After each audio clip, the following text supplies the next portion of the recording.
Bonjour à tous, j'espère que vous allez bien. On se retrouve aujourd'hui pour une nouvelle vidéo.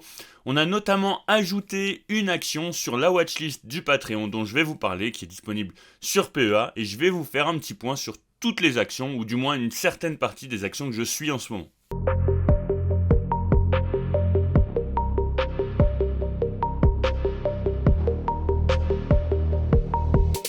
Avant de commencer, je voulais évidemment vous remercier. On est toujours de plus en plus nombreux sur la chaîne. Pour ceux qui ne sont pas encore abonnés, n'hésitez pas à le faire. Ça permet de soutenir mon travail. Pour rappel, je ne suis pas conseiller en investissement. Ce que je vous montre, c'est ma façon d'analyser les actions et ma façon d'investir. Alors, Verallia, ça fait longtemps qu'on en parle sur la chaîne. Ça fait un moment que je n'ai pas fait de point sur l'action. C'est une action que je possède toujours en portefeuille, sur laquelle j'ai un stop loss. Un stop loss qui se situe au-dessus de mon point d'achat pour l'instant. Donc pour rappel, la première fois dont on en a parlé sur la chaîne, ça devait être en octobre 2023, si je dis pas de bêtises. On en a beaucoup reparlé en janvier 2024, janvier-février 2024. Et puis là, ça fait un moment qu'on n'en a pas trop parlé. On continue d'en parler sur le Patreon. Pour moi, on avait break un triangle ascendant, donc ce qui est plutôt assez intéressant. Et en ce moment, on en a aussi parlé sur le Patreon. C'est vrai que la conjoncture fait que on anticipe un ralentissement pour la croissance de Verallia, notamment via tout ce qui va être lié aux liqueurs, aux ventes de liqueurs, etc., etc. Il y a aussi Zone Bourse qui a soldé sa position Verallia. Parce qu'ils allègent finalement toutes les actions qui vont être liées au fonds euro, notamment, avec la situation actuelle.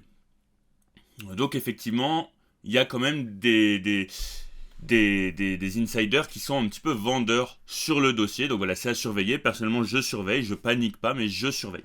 Ensuite, on continue avec LVMH. Donc LVMH qui revient sur le dessus du gap, qui pour l'instant sert de résistance. Donc pour moi, on était plutôt dans une première zone d'achat, finalement, avec cette zone de support haussier. Ça ne veut pas dire qu'on ne peut pas aller chercher plus bas.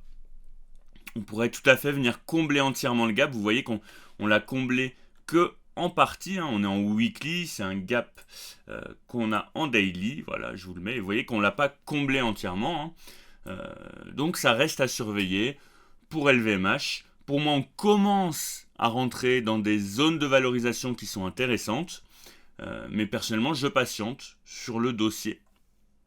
Et puis j'attends de voir ce qui va se passer début juillet, notamment.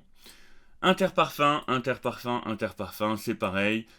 On a break la zone de support haussier. On est sur une autre zone de support haussier. Donc on est quand même plutôt sur une zone... une grosse zone de support. Effectivement, si on la break, ce serait pas du tout bon signe. Pour moi, Interparfum, ça reste une très très belle société qui est quand même assez bien valorisée. Donc c'est pour ça que je rentre par palier sur cette action. Voilà. Personnellement, là pour l'instant, j'attends le dénouement de ce triangle-ci.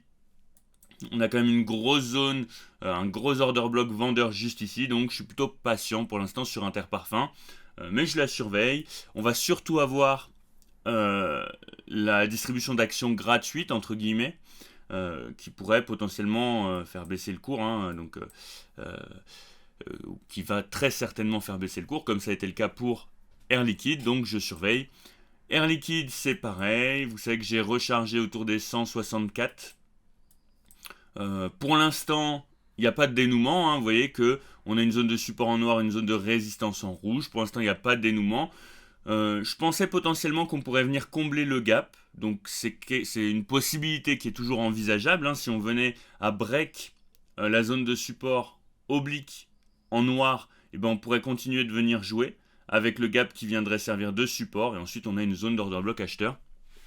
Donc voilà, c'est pareil. Je suis encore très liquide pour l'instant. Vous savez que j'ai vendu pas mal de positions assez récemment. Et donc je suis encore pour l'instant assez liquide, voire même très liquide. J'ai rarement été aussi liquide que ça. Même si sur le Patreon, il y a Pierre par exemple qui est encore plus liquide que moi. Et qui attend lui aussi des zones de recharge intéressantes. Donc voilà, ça dépend un peu du profil d'investisseur que vous avez, de vos objectifs, etc., etc. Pierre a très très bien joué son coup. Donc voilà, pour Air Liquide, je patiente encore. Et puis évidemment, je vous dirai sur le Patreon à quel moment je recharge. Ensuite, qu'est-ce qu'on a d'autre? On pourrait parler un petit peu d'Euronext, qui pour l'instant continue tranquillement sa montée. En termes de valo, Euronext, on en est où? Le ticker, c'est ENX. C'est potentiellement une action que je vais être amené à décharger dans les semaines ou mois à venir. Hop. Bon, on a quand même un PEC de 1,38. Donc la valo est correcte. Voilà, on a une valo correcte, on va dire. Pour la G value, on est pareil, on est à peu près correctement évalué. Donc pour l'instant, je la garde en portefeuille, mais si on venait aller chercher plus haut, sans vraiment une grosse modification des anticipations de croissance, je serais très certainement amené à décharger pour Euronext, voilà. Et puis je rachèterai très certainement plus bas si une occasion se présente. On peut aussi parler d'ASML, on a aussi Nvidia qui baisse un petit peu en ce moment. Pour l'instant, ASML, ça reste ultra haussier. Donc il n'y a pas grand chose à dire. Personnellement, j'avais déchargé 50% de mon bag sur ASML. Et puis j'attends potentiellement une occasion pour pouvoir re-rentrer dessus. Amundi, je vous l'avais dit, j'ai vendu. Pour moi, on est dans une sorte de gap. Bon, je vous l'ai déjà fait, donc je le refais rapidement. On est dans une sorte de gap. J'ai revendu à l'approche de la zone vendeuse. Et puis là, c'est pas sûr qu'on aille rejoindre le bas de gap. Mais pour moi, on était quand même plutôt sur une zone vendeuse. Donc, j'ai déchargé mon bag. Il doit me rester 50% à peu près. Là, on repasse au-dessus de la moyenne mobile 200 périodes. C'est pour ça que je vous tiens un peu au courant. On était venu toucher la moyenne mobile 50 périodes en turquoise. Et là, on vient repasser au-dessus de la moyenne mobile 200 périodes en weekly. Donc, c'est plutôt positif. Dassault Systèmes. Dassault Systèmes, on a break la zone de support haussière. Et puis là, on vient jouer là sur les order block acheteurs qu'on a ici. Donc c'est quand même une action qui reste fortement valorisée.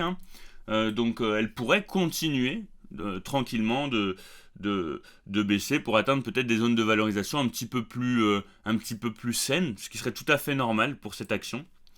GTT qui repart à la hausse, mais pour l'instant pas d'euphorie du tout, même patience pour moi. On reste en dessous de la moyenne mobile 50 périodes, on vient même buter dessus. Vous voyez qu'on a une petite mèche qui a essayé de break la moyenne mobile, mais on est repassé assez rapidement en dessous. Ce que je surveille, c'est cette zone de résistance oblique qui forme un potentiel triangle avec la zone de support en jaune juste ici. Donc je surveille, je suis patient.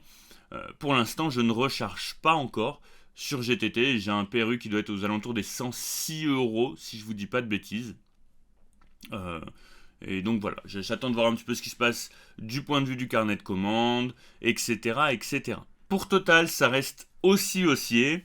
Comme vous le voyez, on a une zone de support en jaune, pour l'instant qui n'a pas été break. On a un order block acheteur juste ici. Tout va dépendre maintenant de la conjoncture, évidemment, du prix du baril de pétrole, même si c'est plutôt positif dans le sens où, pour moi, l'OPEP va faire en sorte de maintenir un prix élevé, donc ce qui est très positif pour Total, qui reste une très belle société. J'en ai encore en portefeuille, même si j'ai déchargé un petit peu aux alentours des 63 euros il y a un moment, déjà. On devait être en septembre, si je vous dis pas de bêtises, septembre-octobre. Donc voilà, avec un PRU qui doit tourner aux alentours des 36, parce que j'en avais racheté après le Covid, etc. Là, pour l'instant, on bute sur une zone de résistance qui a déjà servi de résistance par le passé. Donc si on venait à la break, ce serait très positif pour Total. Ce serait plutôt un signe assez haussier. Et l'action dont je voulais vous parler, l'action qu'on a rajoutée sur la watchlist du Patreon, c'est Genmab. Donc ça ne veut pas dire qu'on l'achète forcément maintenant. On a défini des zones d'achat sur le Patreon. En gros, Genmab, c'est une entreprise qui est spécialisée dans la recherche et le développement d'anticorps sur tout ce qui va être lié finalement au traitement des cancers, des maladies infectieuses, des arthrites, etc. Donc pour moi, C'est une entreprise qui est porteuse, qui a beaucoup évolué avant le Covid, qui subit le contre-coup du Covid, évidemment, comme beaucoup d'entreprises du secteur de la santé. La conjoncture fait aussi que les financements sont plus compliqués, et c'est une entreprise qui a besoin de financement, une entreprise qui fait de la recherche. Je vais vous montrer un petit peu sur Guru Focus. On est sur une entreprise qui est très rentable. On l'ajoutera pas forcément sur le PEA, même si elle est disponible sur PEA. C'est peut-être une entreprise que je vais rajouter sur le CTO. Mais il faut savoir qu'elle est aussi disponible sur PEA. C'est une entreprise donc qui est très rentable, qui subit un léger ralentissement de sa rentabilité en ce moment. Mais pour moi, on est quand même sur quelque chose qui est très porteur, notamment tout ce qui va être lié au cancer. Hein. Donc, c'est une entreprise qui gagne de l'argent grâce aux royalties, grâce à ses recherches, hein, évidemment. Et donc, ça, c'est très rentable. On est sur une santé financière qui est exceptionnelle, vous voyez, même si en ce moment, on a une conjoncture qui n'est pas forcément porteuse pour tout ce qui va être financement, on est sur une entreprise qui arrive à augmenter constamment son cash. Et donc, pour moi, ça, c'est très positif. On a un revenu aussi qui est en croissance. Et vous voyez que par rapport aux capitaux investis, on a une très bonne rentabilité, 66%. C'est du quasi jamais vu, hein, à part pour des entreprises comme Nvidia, etc. Donc voilà, je vous en dis pas forcément plus. On fera une analyse plus complète sur le dossier, sur le Patreon. Mais voilà, on l'a ajouté sur la watchlist du Patreon. Voilà, c'est tout pour cette vidéo. N'hésitez pas à liker, à commenter et à vous abonner. C'est ça qui fait fonctionner la chaîne.